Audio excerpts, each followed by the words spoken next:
Abhinav, I want to know your story. Yeah చెప్పు, నీ story చెప్పు. యా. యాక్చువల్గా చిన్నప్పుడు నాకన్నా నా పేరెంట్స్కి ఎక్కువ ఇష్టం ఈ ఫీల్డ్. అవునా? వాళ్ళు పుష్ చేసి తీసుకెళ్లారు అనమాట. అంటే వాళ్ళు దీనికి రిలేటెడా? లేదు సంబంధం లేదు.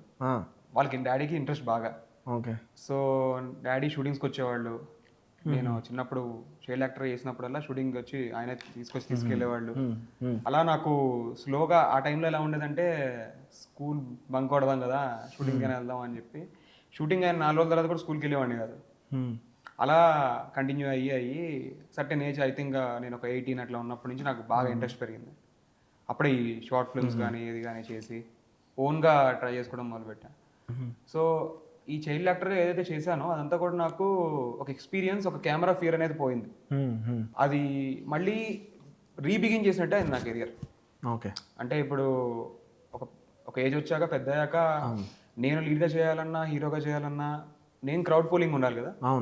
సో నా మార్కెట్ ఏంటో నేను చూసుకోవాలి. ఇక్కడ చాలా ఫ్యాక్టర్స్ ఉంటాయి. చైల్డ్ యాక్టర్గా అంటే చాలా మంది ఒక క్యారెక్టర్ అయినా చేసి హైలైట్ అయితే చాలు. ఇప్పుడు బాలు లాంటి ఒక సినిమా చాలు నాకు చెప్పుకోవడానికి. బట్ ఇక్కడ అలా కాదు కదా ఇప్పుడు.